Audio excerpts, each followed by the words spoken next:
Hello everyone, welcome back. आते हैं एक नए चैप्टर की तरफ। वह चैप्टर है विद्युत धारा का चुंबकीय प्रभाव। हम लोग देखते हैं, बारीकी से समझते हैं विद्युत धारा का चुंबकीय प्रभाव क्या होता है। तो मैं आपको एक बात बता दूं, जो हम लोग विद्युत धारा के बारे में पढ़ रहे थे उसका क्या इफेक्ट है चुंबकीय प्रभाव, इसके बारे में हम लोग बारीकी से समझते हैं। आते हैं उसी कंसेप्ट की तरफ। तो यहाँ पर विद्युत धारा का चुंबकीय प्रभाव, magnetic effect of electric current, जो आप बात देख रहे होंगे, ये क्या होता है। ये सबसे पहले 18वीं शताब्दी में ही इटली के दो वैज्ञानिक थे, डोमिनिको और इग्नासी। ये दो वैज्ञानिक थे। इन्होंने ये एक तय किया था, मतलब बताया था कि अगर कोई चालक में धारा प्रवाहित हो रही है तो उसके चारों तरफ चुंबकीय क्षेत्र उत्पन्न होता है। ये चारों तरफ बताया था, मगर इसका प्रैक्टिकल नहीं किया था। प्रैक्टिकल जो है नहीं किया था। कौन? ये दोनों वैज्ञानिक जो है प्रैक्टिकल इसको नहीं किए थे, इटली के थे, तो प्रैक्टिकल नहीं किए थे। लेकिन जब 18वीं शताब्दी के बाद जैसे ही 1820 ईस्वी आया, तो इसमें एक डानिश के वैज्ञानिक थे और वो जो है अरेस्टेड हैं, वो प्रैक्टिकल की और इन्होंने तय किया कि हाँ, ये जो वैज्ञानिक कहे हुए थे इनकी ये बात 100% सही है। और अपने भी कुछ इसमें प्रैक्टिकल कैसे किया मैं आपको बताना चाहूँगा। यहाँ प्रैक्टिकल इसने किया कि मान लीजिए कोई हमारे पास कोई चालक है, मतलब यहाँ पर ये कोई चालक है और इसमें हम कोई बैटरी से धारा प्रवाहित कर रहे हैं। ध्यान देने समझने की कोशिश करिएगा।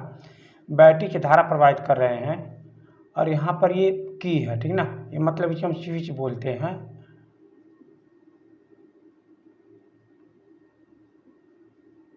ये आपका V वोल्ट की बैटरी है और यहाँ पर कोई प्रतिरोध लगा हुआ है और तब जा कर के हम किसी चालक को, ये हम चालक है मान लीजिए, जोड़ देते हैं।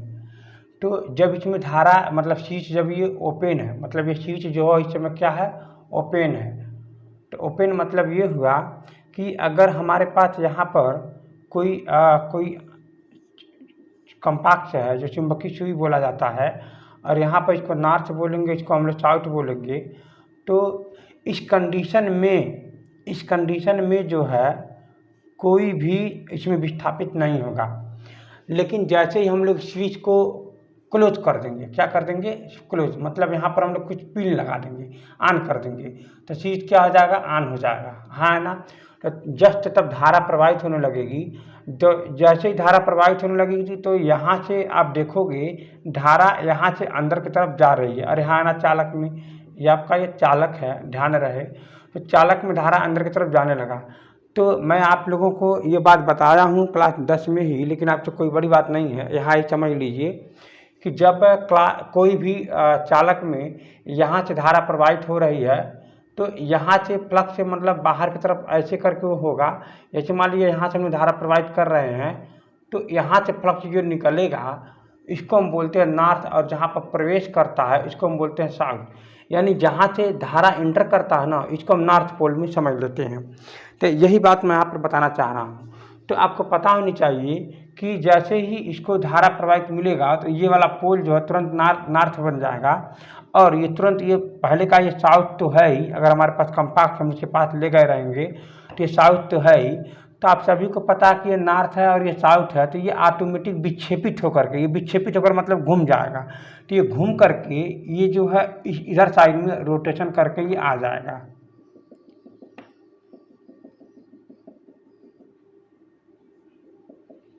ये इधर साइड के विक्षेपित करके वो आ जाएगा। मतलब ये जो है ये नॉर्थ वाले तरन को अपनी तरफ को खींच लेगा और ये विक्षेपित हो जाएगा। मेरी बात समझ पा रहे हो ना। तो ये विक्षेपित होकर के, पहले ये चुंबक ऐसे था, मान लीजिए नॉर्थ वाला रेड है, अगर ये पहले ऐसे था तो अभी ऐसे हो जाएगा। तो इसका मतलब यही हुआ कि जब हम इसमें धारा प्रवाहित कर रहे हैं तो ये चुंबक पर, मतलब चुंबकीय प्रभाव पड़ रहा है। तो यही इस पर ये बातें हैं। तो अगर हम इसको रोटेशन कर दें बैटरी को, ध्यान में रखें आप मैं क्या कहना चाह रहा हूँ। मान लीजिए हम बैटरी को प्लस वाला सिरा इधर कर देते हैं, माइनस वाला सिरा हम इधर कर देते हैं। बारीकी से समझने का प्रयास कीजिएगा। तो इसका मतलब अगर प्लस वाला सिरा इधर हो जाएगा और माइनस वाला सिरा इधर हो जाएगा, तो फिर यहाँ पर स्विच लगा देते हैं और यहाँ पर फिर से जो है प्रतिरोध लगा देते हैं और इसको ले जा करके एक चालक में जोड़ देते हैं। ये अब मान लीजिए कोई चालक है, तो अब आपको पता होगा कि ये स्विच अभी ओपन, मतलब ये अभी ओपन है। ओपन मतलब ये हुआ कि ये स्विच जो है ऑफ है ना, ये ऑफ है। तो जब हम इसको क्लोज कर देंगे, क्या कर देंगे, क्लोज, इसका मतलब ये हुआ कि ये स्विच तब क्या हो जाएगा, ऑन हो जाएगा। तो यहाँ पर हम क्लोज पिन लगा देंगे। जैसे पिन लगाएंगे तो स्विच क्या हो जाएगा, तुरंत ये ऑन हो जाएगा। और जैसे ही ऑन हो जाएगा तो तुरंत धारा, ये प्लस सिरा है तो इधर की तरफ धारा जाने लगेगी, तो धारा ऐसे ही आएगी। तो ये वाला सिरा नॉर्थ बन जाएगा, ये वाला सिरा प्लस बन जाएगा। तो इस कंडीशन में अगर हम इसको भी अगर यहाँ रखते हैं ऐसे ही कंपाक्स को, तो मान लीजिए यहाँ पर ये इस टाइप का कंपाक्स है, ठीक है।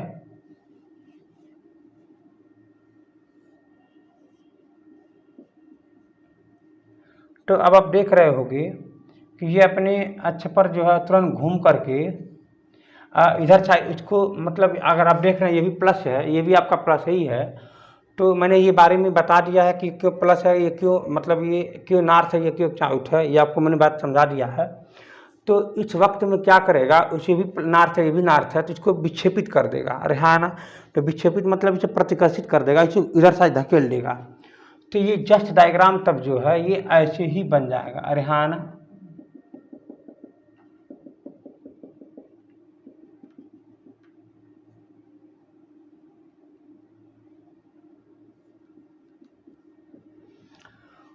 तो अब आपको ये इतनी बात तो समझ में आ ही गया होगा। अगर हम यहाँ पर कोई कंपास ऐसा ला देते हैं कि जो यहाँ पर ये जो कंपास की जो डायरेक्शन है वो नॉर्थ को उधर करता हूँ, साउथ को उधर कर देता हूँ। तो जैसे कि अगर मैं बात करूँ, मान लीजिए यहाँ पर एक कोई कंपास है, तो ये वाला इधर वाला टर्न जो है नॉर्थ है, इधर वाला मान लीजिए आपका साउथ है, मान लीजिए यहाँ पर साउथ है। तो उस कंडीशन में आप देख पा रहे होगे धारा इधर से इधर जा रही है। तो पहले ये नॉर्थ बनेगा, जैसे ही नॉर्थ बनेगा तुरंत इसको अपने तरफ आकर्षित कर लेगा, मतलब इसे विक्षेपित करके अपने आप को खींच लेगा। तो तुरंत जो है ये वाला जो कंपाक्स है वो ऐसे बन जाएगा, ठीक है ना, ये आपका तुरंत ऐसे कंपाक्स में बन जाएगा। तो यानी आपको ये दिशा अब आपको ये समझ में आ ही गया होगा कि कंपाक्स किधर से घूम रही है और कैसे कि वो जा रही है। तो इसने जो प्रतिकल जो किया था कौन किया था, अरस्टेड ने किया था, ठीक ना। तो आप ये बात तो समझ गए होंगे। तो अब हम लोग आते हैं एक अगले टॉपिक की तरफ, देखते हैं कि इसके बाद क्या उन्होंने हुआ और क्या इसके बाद खोज हुई। हम आते हैं अगले कंसेप्ट की तरफ।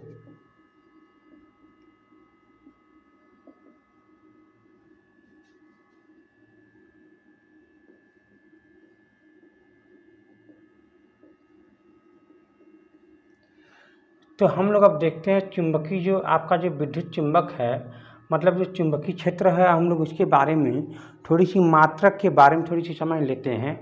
और वो मात्रक निकालने के लिए आपको थोड़ी सी दिमाग लगाना होगा, उसकी थोड़ी सी फार्मूलाओं पर ही जाना होगा। सबसे पहले मैं आपको बता दूं वो फार्मूला हम आगे भी अध्ययन करेंगे, ठीक है ना। लेकिन हम लोग उसके मात्रक अध्ययन करने के लिए हम थोड़ी सी उसके बारे में समझ लेते हैं। तो उसके मात्रक का अध्ययन कर लेते हैं, उसके बाद फिर भूमि सूत्र देखेंगे, मात्रक में क्या क्या हो सकता है वो भी हम लोग बारीकी से समझ लेते हैं। तब जा कर के हम लोग अगले टॉपिक की तरफ बढ़ते हैं, आते हैं मेन कंसेप्ट की तरफ। अगर कोई चालक है, मान लीजिए कोई विद्युत क्षेत्र की तीव्रता है, ध्यान में रखें, आप आराम से समझने की कोशिश करिएगा। अगर कोई विद्युत क्षेत्र की तीव्रता है और यहाँ पर कोई क्यू कूलाम का आवेश यहाँ पर v गति से गति करता है, लेकिन चुंबकीय क्षेत्र से अगर थीटा कोण बना रहा है, तो इस पर लगने वाला बल, तो इस पर लगने वाला जो बल होगा वो हो जाएगा आपका क्यू वी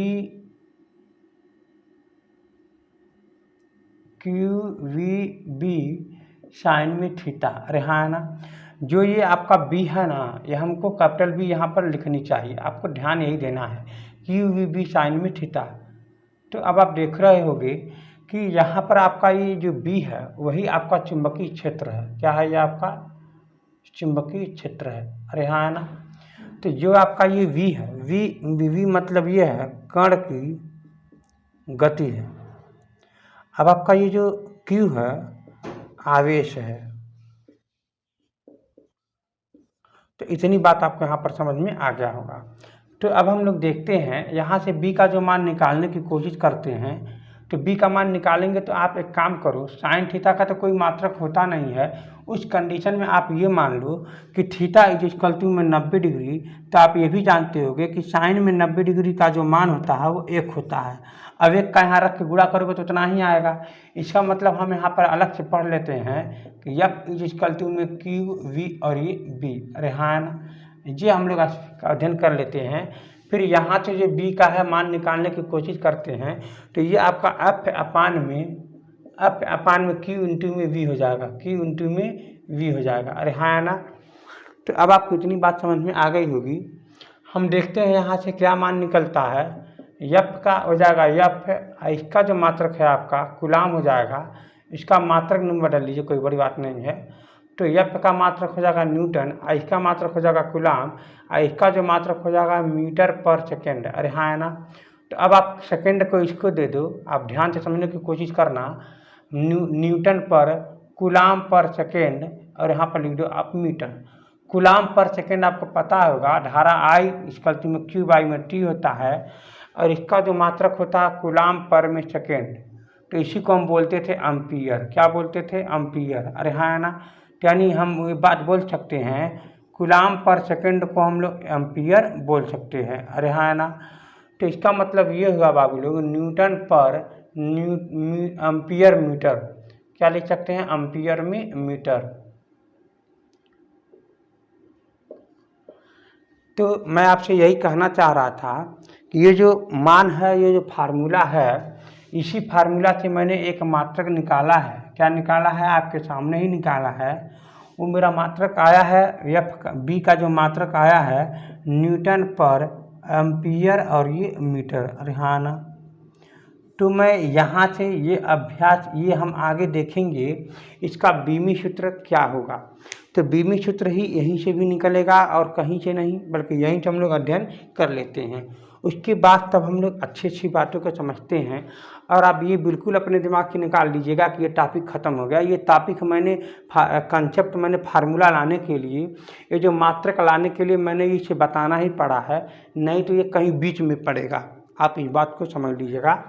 तो अब हम लोग आते हैं न्यूटन पर एम्पियर मीटर के बारे में समझते हैं, उसका बीमी सूत्र निकालने की कोशिश करते हैं। क्या होगा इसका बीमी सूत्र? आते हैं उसी कंसेप्ट की तरफ। तो यहाँ हम देखेंगे, पहला हमारे पास न्यूटन मीटर है। देखिएगा मेरे पास क्या है, ये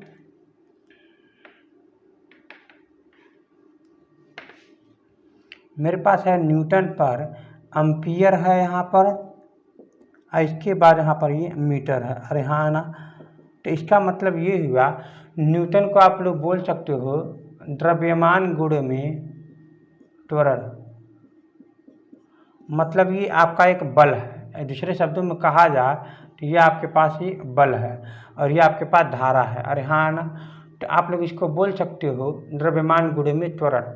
तो द्रव्यमान गुण में त्वरण, इसको क्या लिख सकते हो? एम्पियर। अरे हाँ ना, मीटर को क्या लिख सकते हो? मीटर ही। और हम लोग इसको और आगे कन्वर्ट करते हैं, बीमी सूत्र तक लाने की कोशिश करते हैं। द्रव्यमान का क्या मात्रक है आप जानते होंगे। द्रव्यमान का मात्रक हो जाएगा किलोग्राम, इसका जो मात्रक हो जाएगा मीटर पर सेकेंड स्क्वायर। पर सेकेंड स्क्वायर का मतलब ये नीचे की तरफ आ जाएगा। इसका मतलब ये हो जाएगा कि यहाँ हो जाएगा आपके पास है एम्पियर मीटर पर सेकेंड स्क्वायर, यानी सेकेंड स्क्वायर नीचे आ जाएगा, मीटर से मीटर कैंसिल हो जाएगा। तो अब आपके पास क्या बचा आप देख पा रहे होंगे, यहाँ पर बच गया आपके पास ये पहला है किलोग्राम। किलोग्राम मास होता है जो हम यम से दिखाते हैं। बीमी सूत्र में क्या होता है इसका? बीमी सूत्र है। इसके बाद यहाँ पर ये खत्म हो चुका है एम्पियर, तो हम एम्पियर को ए लिख देते हैं, ऊपर ले जाकर के माइनस में 1 हो जाएगा। ये सेकेंड टी होता है, इसको भी ऊपर ले जाकर क्या बन जाएगा? माइनस में 2 हो जाता है। अरे हाँ ना, इसी को आप बोल सकते हो मलता के रूप में लिख करके आप इसको पूरा व्यवस्थित कर दो। यम में से एक एल है 0, यानी एल है 0, यहाँ पर 0 लिख दीजिए। अब यहाँ पर जाएगा 3 है माइनस में 2, अब माइनस में 1। अरे हाँ ना, ये आपके पास बीमी सूत्र इसका बन जाएगा। तो इसका ये आपका बीमी क्षेत्र यहाँ पर ये हो जाता है। तो हम लोग देखते हैं कि इसका और भी कुछ मात्रक हो सकता है। जगह बदलने पर, कंडीशन बदलने पर उसका मात्रक अलग अलग हो जाता है। यही आपको बारीकी से इस बात को समझना है। जैसे कि मैं बात करूं, अगर ये विद्युत क्षेत्र है तो विद्युत क्षेत्र का जो मात्रक है आपका, यहाँ पर सबसे पहले समझेंगे वेबर होता है, टेस्ला होता है, गॉस होता है। ये सभी जो मात्रक हैं अलग अलग कंडीशन पर अलग अलग बन जाते हैं। यही आपको यहाँ पर थोड़ी सी ध्यान देना है। मैं उम्मीद रख रहा हूँ आप ये बात समझ पा रहे होंगे। अब यहाँ पर मैं देखूँगा कि कब कब कंडीशन में कब किसका मात्रक होता है। अब हम लोग इसी के बारे में अध्ययन करते हैं, आते हैं उसी कंसेप्ट की तरफ। हम लोग देखते हैं चुंबकीय क्षेत्र की अन्य मात्रक है।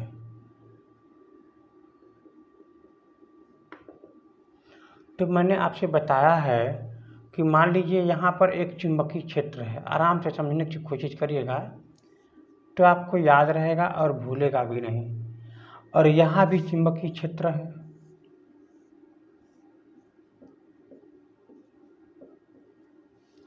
और कोई चालक से, कोई धातु से निकलने वाला फ्लक्स भी चुंबकीय क्षेत्र होता है। अरे हाँ है ना, मैं यही तो कहना चाह रहा हूँ। तो इस कंडीशन में चुंबकीय क्षेत्र अगर ये अकेले में है तो हमको पता लगाना है इसमें चुंबकीय क्षेत्र कितना है। तो आप इसको बोलोगे ना, ये है आपका न्यूटन पर एम्पियर मीटर, जो कि मैं ये बता चुका हूँ, मैं समझा चुका हूँ ये कहाँ से ये आया है। और मैं एक बात ये भी बता दूँ, इसी को ही बोला जाता है टेस्ला, इसी को बोला जाता है वेबर। लेकिन एक शर्त है, ध्यान में रखें, समझने की कोशिश करें। ये दोनों 100% ये दोनों आपस में बराबर हो सकते हैं, मगर ये नहीं बराबर हो सकते हैं। अब पूछोगे वो कैसे? टेस्ला जो होता है विद्युत क्षेत्र की तीव्रता को नापता है।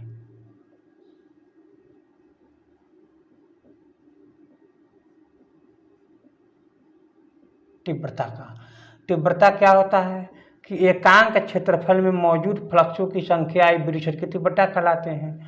तो एकांक क्षेत्रफल मतलब मीटर स्क्वायर पर ही मौजूद विद्युत क्षेत्र की तीव्रता, मतलब विद्युत क्षेत्र क्या हो सकता है, या चुंबकीय क्षेत्र, सॉरी यहाँ पर क्या बोल रहे हो, चुंबकीय क्षेत्र।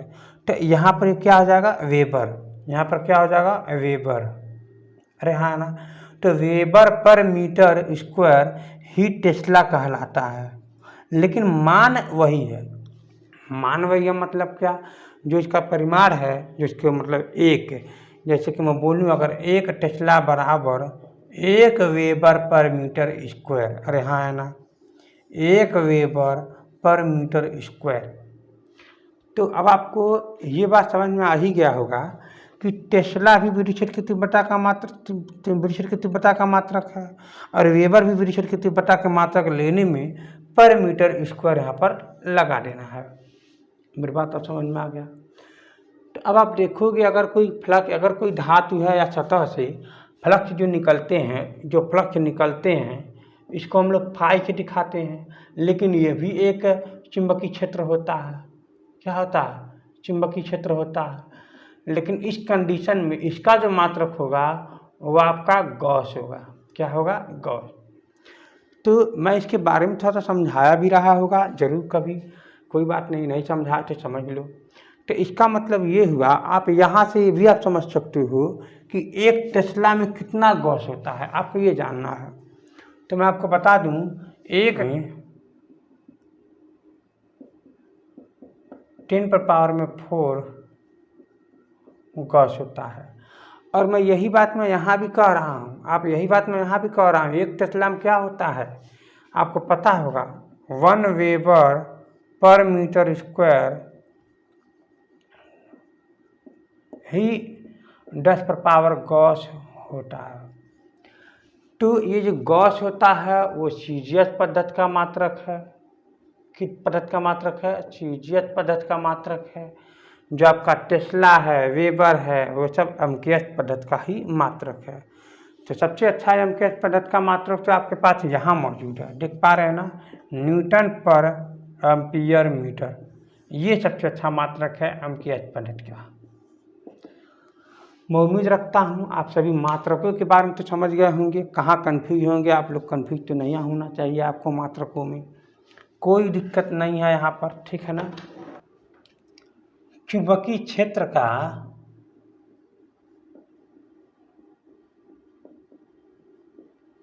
इम्पॉर्टेंट फैक्ट,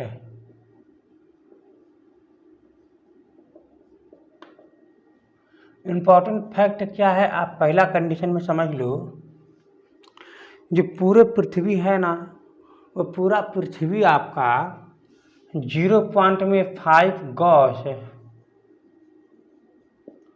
विद्युत क्षेत्र उत्पन्न करता है, ये आपको याद रखना है। बहुत कम है, 1 टेस्ला भी नहीं है।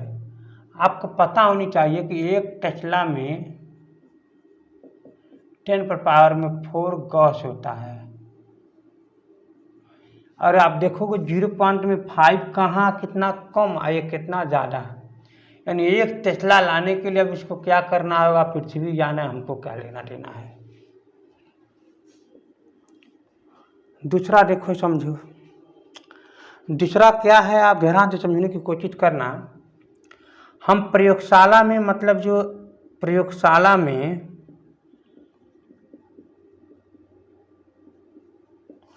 1 टेस्ला का चुंबकीय क्षेत्र उत्पन्न करते हैं और यूज होता है, इसका यूज होता भी है, चुंबकीय क्षेत्र उत्पन्न होता भी है। अगर पूछा जाए कि और कितना उत्पन्न किया जा सकता है, ज़्यादा ज़्यादा अगर आप देखा जाए तो 200 से 400 टेस्ला बहुत अल्प समय के लिए उत्पन्न किया जा सकता है। अल्प समय के लिए मतलब क्या? माइक्रो सेकेंड में, बहुत कम समय के लिए, मान के चलो कि बहुत कम सेकेंड है। यानी ये अल्प टाइम के लिए, यानी मिनी टाइम के लिए उत्पन्न किया जा सकता है।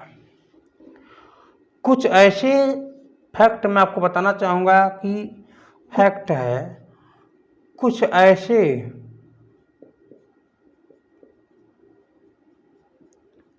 तारे जो प्रबल चुंबकीय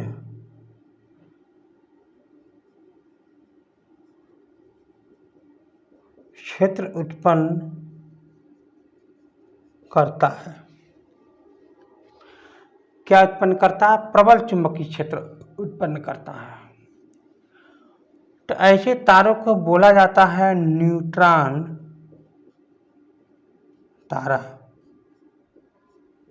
न्यूट्रॉन तारा, स्टार। अरे हाँ ना, ये आपका ए है। न्यूट्रॉन स्टार भी कहा जाता है, यह आप बातें समझ लीजिएगा। आपके क्वेश्चन पेपर में पूछ सकता है कि न्यूट्रॉन तारा से आप क्या समझते हैं। तो आपको यही बताना है कि जो तारा प्रबल चुंबकीय क्षेत्र उत्पन्न करता है उसे न्यूट्रॉन तारा कहते हैं। तो ठीक है, अब हम लोग आते हैं अगले टॉपिक की तरफ। ध्यान रहे कि हम लोग बहुत ही प्रगति से एक एक बात को समझ रहे हैं, कोई दिक्कत यहाँ पर नहीं है। आते हैं मेन कंसेप्ट की तरफ, बताता हूँ। अब स्टार्ट हो जाता है पहला कंसेप्ट,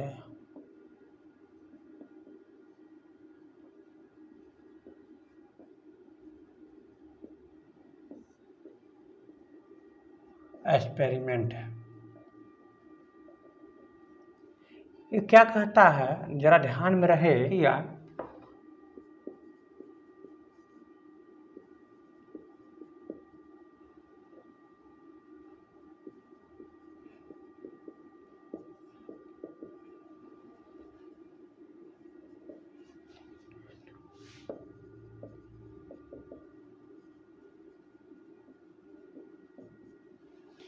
ये कह रहा है कि मूविंग चार्ज मैग्नेटिक फील्ड, अगर हमारे पास कोई आवेश Q आवेश है तो ये क्या करेगा, अगर हम इसको मूव कराते हैं तो ये यहाँ से मैग्नेटिक फील्ड मतलब ये चुंबकीय क्षेत्र उत्पन्न होगा।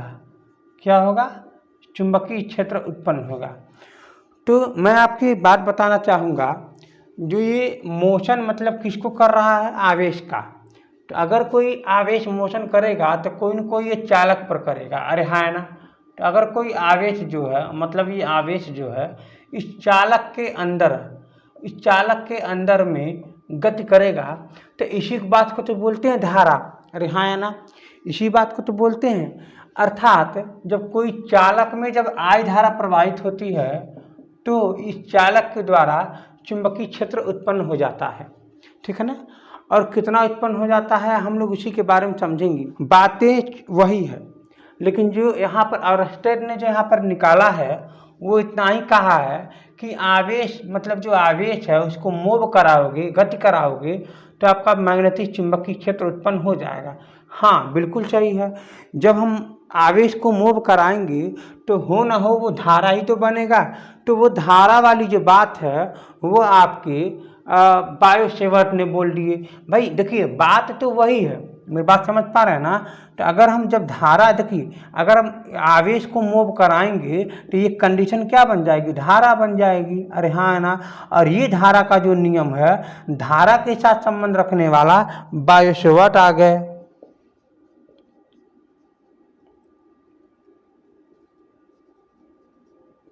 बायोसेवर्ट आ गए। तो बस आपको थोड़ी सी बात को समझना है। तो बायोसेवर्ट ने क्या बोल दिए कि किसी चालक मतलब अगर कोई चालक में धारा I प्रवाहित कर रहे हैं तो उसके चारों तरफ विद्युत चुंबकीय क्षेत्र उत्पन्न हो जाएगा।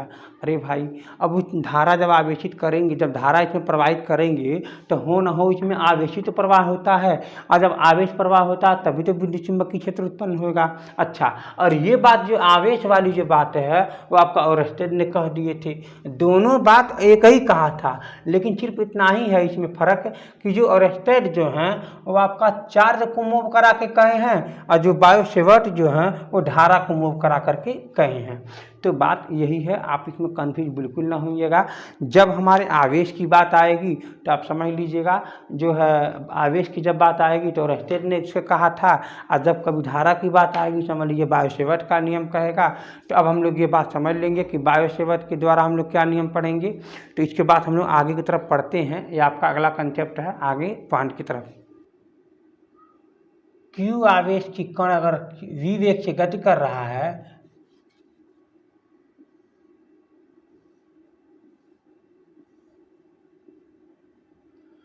इस चुंबकीय क्षेत्र B में Q आवेश की कण V गतिगत कर रहा थीटा कोण बना करके, तो इस कण पर लगने वाला मतलब इस पर लगने वाला जो बल होगा वो हो जाएगा, आपके पास पता होनी चाहिए कि QVB साइन में थीटा। तो जो ये नियम बताया गया है वो आवेश की गति के अनुसार है, तो इसको बोले थे ऑरस्टेड ने, ठीक है ना।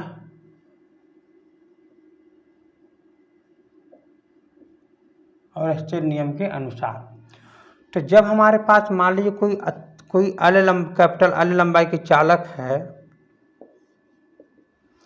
और इसमें हम I धारा प्रवाहित कर दे रहे हैं, तो हम स्मॉल L लंबाई का चालक से यहाँ पर हम उत्पन्न चुंबकीय क्षेत्र की तीव्रता का अगर हम जानकारी प्राप्त करना रहे बिंदु P पर, ठीक है ना, यहाँ से बिंदु P पर विद्युत क्षेत्र की तीव्रता ज्ञात करना रहे, थीटा कोण पे है, तो हम देखेंगे यहाँ पर क्या क्या समानुपाती लिया जाता है। R दूरी पर है यहाँ से लेकर के यहाँ तक, तो हम कहेंगे बिंदु P पर जो विद्युत क्षेत्र की तीव्रता है B समानुपाती होगी R का, B समानुपाती होगी L का, मतलब L का डेल्टा L यहाँ पर हो जाएगा, और I धारा के समानुपाती होगी, अरे हाँ ना,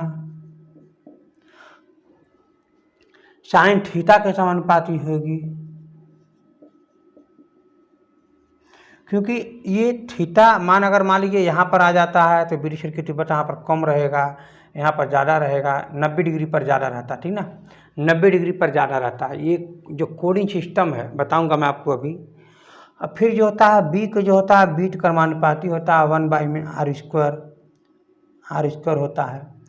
तो इन सभी को एक साथ जब हम ले लेते हैं ना तो इसको हम बोलते हैं बी समानुपाती हो जाएगा आई एल साइन में थीटा अपान में आर स्क्वायर। तो जब हम इसको समानुपाती का चिन्ह को जब हम हटाएंगे तो यहाँ पर लगा देंगे न्यू नॉट, यहाँ पर हो जाएगा 4 में पाई। तो ये आपका हो जाएगा आई डेल में एल साइन में थीटा आर में स्क्वायर। अरे हाँ आना, ये बातें यहाँ पर कंसेप्ट बन जाती है। तो ये बात आप देख पा रहे होगे कि इसका जो मात्रक, इसका जो मान जो होता है, जो आपका ये न्यू नॉट अपान में 4 पाई का जो मान होता है, यहाँ पर आप देख पा रहे होगे ये मान होता है 10⁻⁻⁷ और जो इसका मात्रक होता है न्यूटन पर एम्पियर स्क्वायर। अरे हाँ है ना, न्यूटन पर एम्पियर स्क्वायर, ये आपको याद रखना होगा।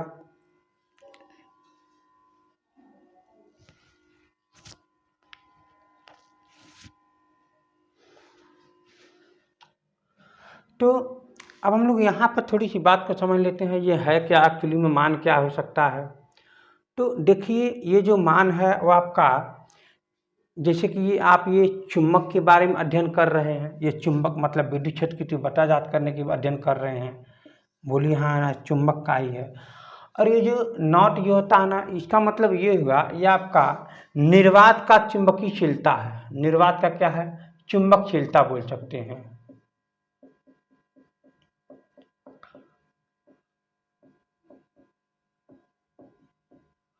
निर्वात का चुंबकशीलता, इसका मान क्या होगा आपको मैं बता दूं, यहीं से आप इसका मान निकाल लो, कोई दिक्कत नहीं होगा। न्यू नॉट अपान में 4 पाई इज इक्वल टू में 10⁻⁻⁷ न्यूटन एम्पियर स्क्वायर। तो आप इसको यहाँ कर दोगे तो ये आपका हो जाएगा mu naught is equal to 4 pi into में 10⁻⁻⁷ न्यूटन पर एम्पियर में स्क्वायर। ये आपका जो मान होता है, तो इसका मान कितना आ जाएगा 4 पाई इंटू में 10⁻⁻⁷ न्यूटन पर एम्पियर स्क्वायर। ये आपको याद होनी चाहिए। और मैं एक चुंबकीयशीलता होगा तो आप विद्युतशीलता भी पढ़े होंगे, याद करिए आप, विद्युतशीलता क्या पढ़े होंगे, विद्युतशीलता स्पाइरल नॉट से दिखाते हैं, आपको याद होगा। स्पाइरल नॉट का जो मात्रक होता था क्या होता था आपको याद होगा। और हाँ एक बात ये भी है, ये कहाँ से आता था मैंने ये भी बताया हुआ है, 1 में 4 पाई स्पाइरल में नॉट इज इक्वल टू में 9 इंटू में 10⁻⁹। इसका जो मात्रक बताओगे आप न्यूटन मीटर पर कूलम स्क्वायर, कहाँ से आया है इसको आप याद करिए, समझ में आ जाएगा। तो फिर जब आप यहाँ से इसका मान सॉल्व करोगे तो 4 पाई को यहाँ उठा ले जाओगे तो नीचे हो जाएगा, चाहे आप इसको यहाँ कर दो और इसको यहाँ कर दोगे, नीचे भी कर दोगे इस वाले मान को, तो आप देखोगे इसका जो मात्रक हो जाएगा, स्पाइरल नॉट का जो मात्रक मान हो जाएगा 4 पाई इंटू में 9 इंटू में 10⁻⁹, ये हो जाएगा कूलम स्क्वायर पर न्यूटन मीटर। अरे हाँ है ना, कूलम स्क्वायर पर न्यूटन मीटर स्क्वायर, ये आपको याद होनी चाहिए। तो यानी ये आपको बात समझ में आ गया होगा कि चुंबकीयशीलता जो होता है न्यू नॉट होता है, अब विद्युत जो चिलता होता है वो स्पाइरल नॉट होता है। इसका मात्रक क्या है जो मैंने आपको बता दिया है, कूलम स्क्वायर पर न्यूटन मीटर स्क्वायर, ये आपको यहीं से पता है। तो हम जानते हो, मैं आपको यही कहना चाह रहा हूँ कि जब आप इसको न्यू नॉट को जब आप अध्ययन कर लोगे तो आपको हो सकता है, क्या पक्का भी है, इससे आगे जाने पर इन दोनों का संबंध भी पढ़ना पड़ेगा। इन दोनों का न्यू नॉट और स्पाइरल नॉट, चुंबकशीलता और विद्युतशीलता, इन दोनों का संबंध आपको पढ़ना पड़ेगा और ये क्वेश्चन इम्पोर्टेंट यहाँ से बन भी जाता है। मैं उम्मीद रखता हूँ आप ये बात समझ गए होंगे। यही है बायो-सेवर्ट का नियम। बायो-सेवर्ट क्या बोले थे कि अगर एक चालक में I धारा प्रवाहित करते हैं तो धारा I प्रवाहित करने पर बिंदु P पर विद्युत क्षेत्र की तीव्रता, बायो-सेवर्ट का नियम, बायो-सेवर्ट लॉ। इसको आप हेडिंग बना करके लिख सकते हैं। और ज़्यादा कंसेप्ट इसमें है भी नहीं, आपको परेशान होना भी नहीं है। अब इसमें भी कई केस है, आपको केस मैं यही इतना ही पर बता देता हूँ, यहाँ पर बता देता हूँ इसको छाप करके। केस क्या है आप समझने की कोशिश करो। बी इज इक्वल टू में न्यू नाट अपान में 4 पाई, यहाँ पर हो जाता था आपके ये आई एल, यहाँ पर हो जाता था साइन में थीटा अपान में ये हो जाता था आर स्क्वायर। आप तो खुद ही जानते होंगे कि साइन में 0 अंश का मान 0 होता है, साइन में 180 अंश का मान भी 0 होता है, साइन में 90 अंश का मान भी 1 होता है, ये सभी आपको पता होगा। तो अगर आप 0 रख दोगे तो पूरा 0 बन जाएगा, खानदानी समाप्त हो जाएगा। 1 रख दोगे तो ये साइन खत्म हो जाएगा, तो यहाँ पर बी का जो मान होगा। केस है यहाँ पर मतलब यही है कि अगर हमारे पास ये धारा आई है, मान लीजिए धारा एल है, तो अगर इस कंडीशन में यहाँ से अगर यहाँ पर देखोगे तो ये यहाँ पर 0 डिग्री हो जाएगा। अगर इसी कंडीशन में यहाँ देखोगे तो देखिए इस कंडीशन में देखिए ये 90 डिग्री है, 90 से कम होता चला जा रहा है, 0 हो गया, 90 से ये 90 हो गया। अब यहाँ पर अगर कोई बिंदु रहेगा तो ये 90 डिग्री कहलाएगा, यानी 90 डिग्री में मैक्सिमम हो जाएगा। जो ये यहाँ पर केस होगा क्या होगा, न्यू नाट 4 पाई, यहाँ हो जाएगा आई डेल में आई, फिर यहाँ हो जाएगा अपान में एल है, अपान में आर स्क्वायर, तो ये हो जाएगा मान, ठीक है ना।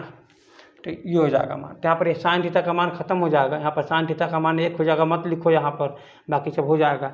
तो जैसे 0 वाला देखोगे 180 वाला देखोगे तो तुरंत तत्काल क्या हो जाएगा, 0 हो जाएगा। उस समय न्यूनतम होगा, इस समय मैक्सिमम होगा, आपको यही बात समझना है, ठीक है। इसके आगे हम लोग बाद में कल हम लोग अध्ययन करते हैं। आज के लिए सिर्फ इतना ही। वीडियो को लाइक करें, शेयर करें, सब्सक्राइब करें। धन्यवाद।